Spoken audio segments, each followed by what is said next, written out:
Kadapa మహానాడుకు Chittoor MP Daggumalla Prasadarao హాజరయ్యారు. 2 రోజులు ప్రతినిధులు, కార్యకర్తల సభలో హాజరైన ఆయన పలు ఆసక్తికర వ్యాఖ్యలు చేశారు. గతేడాది నుంచి చిత్తూరు పార్లమెంటు పరిధిలో ఎన్నో అభివృద్ధి కార్యక్రమాలు నిర్వహిస్తున్నారని, జాతీయ అధ్యక్షుడిగా చంద్రబాబుని ఎన్నుకోవడం సంతోషంగా ఉందన్నారు. చిత్తూరు పార్లమెంటు పరిధిలో నలుమూలల నుంచి ఇవాళ బహిరంగ సభకు నాయకులు, కార్యకర్తలు తరలివస్తున్నట్లు తెలిపారు. చిత్తూరు ఎంపీ దగ్గుమల్ల ప్రసాదరావుతో మా bureau chief Gopinath face to face. ఘనంగా జరుగుతున్నాయి. అయితే ఇప్పటికే కూడా ప్రతి నియోజకవర్గం నుంచి కూడా ఎమ్మెల్యేలు, ఎంపీలు, అదేవిధంగా పార్టీకి సంబంధించినటువంటి క్రియాశీలకమైనటువంటి నాయకులందరూ కూడా ఈ కార్యక్రమాలు పాల్గొంటున్నారు. అదేవిధంగానే చిత్తూరుకు సంబంధించి ఇప్పటికే కూడా గత ఎన్నికల సందర్భంగా చేసిన వాగ్దానాలపైన ప్రత్యేకంగా ఎంపీ దగ్గుమల్ల ప్రసాదరావు కూడా దృష్టి పెట్టడం జరిగింది.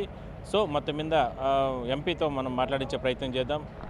ఎక్కడైతే సమస్యలు ఉన్నాయో డెవలప్మెంట్ చేస్తున్నంత వరకు డిస్ట్రిక్ట్ కలెక్టర్ గారి దీంతో చేసేస్తాం. సో అట్లాగే మనకి మ్యాంగో క్రాప్ గురించి కూడా బాగా మీటింగ్స్ అవుతున్నాయి. వాళ్ళకి ఎంఎస్పి తీసుకురావడానికి ట్రై చేస్తున్నాం. ఇన్ ద మెయిన్ టైం వాళ్ళకి మ్యాంగో బోర్డు గురించి కూడా ట్రై చేస్తున్నాం. అయితే ఈ సంవత్సరానికి ఇమీడియట్గా ఎంఎస్పి కోసం ట్రై చేస్తున్నాం.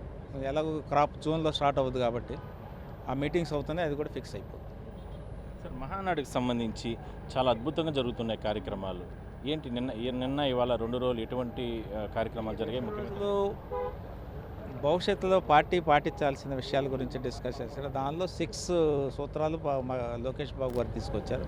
వాటిలో మెయిన్గా స్త్రీ శక్తి ఒకటి, తర్వాత యువత మీద కాన్సన్ట్రేట్ చేస్తున్నారు, తర్వాత పార్టీ కార్యకర్తల మీద కాన్సన్ట్రేట్ చేస్తున్నారు. ఇట్లా మెయిన్ అన్నీ తీసుకొని ఇక భవిష్యత్తులో వాటినే గైడెన్స్గా తీసుకొని పార్టీ విధానాలు ఉంటాయి అనేది. Thank you. సో మొత్తం మీద మనం ఎందుకంటే గత ఎన్నికల సందర్భంగా కూడా ఆయన చాలా ప్రాంతాల్లో తిరిగారు. అంటే అన్ని నియోజకవర్గాలకు సంబంధించి కూడా అవగాహన ఉంది. చాలామంది కార్యకర్తలతో ఆయనకి అటాచ్మెంట్ ఉంది. అందులో భాగంగానే కొన్ని కార్యక్రమాల్లో డెవలప్మెంట్లో భాగంగా అన్ని కార్యక్రమాలు కూడా తీసుకొస్తున్నాం. అవసరం వస్తే కలెక్టర్లతో వాళ్ళతో మాట్లాడి కూడా ఎక్కడ సమస్యలు ఉన్నాయి ఏంటనే దానిపైన కూడా పూర్తి స్థాయిలో దీన్ని దృష్టి పెట్టి అభివృద్ధి కార్యక్రమాలపైనే పెద్ద ఎత్తున దీన్ని ముందుకు తీసుకెళ్తామంటూ కూడా ఎంపీ గారు దగ్గుమల్ల ప్రసాదరావు గారు చెప్తున్నారు. అదే స్థాయిలోనే మహానాడుకి సంబంధించి కూడా ఆల్రెడీ గత 2 రోజుల నుంచి జరుగుతున్నటువంటి కార్యక్రమాలకు సంబంధించి కావచ్చు, పెద్ద ఎత్తున అంటే నియోజకవర్గాల నుంచి కూడా పెద్ద ఎత్తున వస్తూ ఉంటారు. అదేవిధంగానే మహానాడు కార్యక్రమాల్లో కొన్ని జాతీయ పార్టీ అధ్యక్షుడు కొన్ని కీలక నిర్ణయాలు తీసుకోవడం జరిగింది. వాటిని అంటే యువతకు ఎక్కువగా ప్రాధాన్యత కల్పించే అంశాలపైన ముందుకు తీసుకెళ్తామంటూ చెప్తున్నారు. ఇంకా బహిరంగ సంబంధించి కూడా చిత్తూరు పార్లమెంటు పరిధి నుంచి కూడా చాలామంది అంటే అన్ని నియోజకవర్గాల నుంచి కూడా, ఎందుకంటే అక్కడ ఆల్రెడీ కొంతమంది ఎమ్మెల్యేలు వాళ్ళ నియోజకవర్గాల నుంచి ప్రతి నియోజకవర్గంలో 10,000 మందికి పైగా కూడా ఈ బహిరంగ సభకి తరలించాలని చెప్పి ఇప్పటికే కూడా నిర్ణయం తీసుకున్న నేపథ్యంలో వాళ్ళకి ఎప్పటికప్పుడు సహాయ సహకారాలు అందించడానికి కూడా తాను ముందుంటానంటూ కూడా చెప్పడం జరిగింది.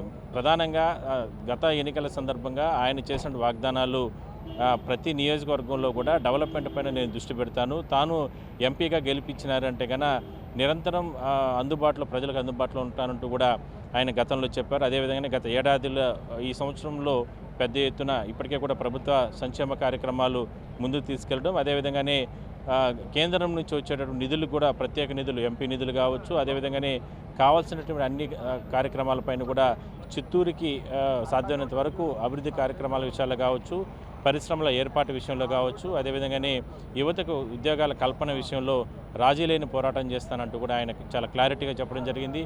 ఇప్పటికే స్లమ్ ఏరియాస్ ఏదైతే రిజర్వ్ కాన్స్టిట్యున్సీలు ఇలాంటి ప్రాంతాల్లో డెవలప్మెంట్లో భాగంగా ఇప్పటికే రోడ్స్ వేయడం కానీ, డ్రైనేజ్ సిస్టమ్ని ముందుకు తీసుకెళ్లడం కానీ, అదేవిధంగానే మరికొన్ని కార్యక్రమాలపైన కూడా దృష్టి పెట్టడం జరిగిందంటూ కూడా చిత్తూరు ఎంపీ దగ్గుమల్ల ప్రసాదరావు గారు బీఆర్కే న్యూస్తో చెప్పడం జరిగింది.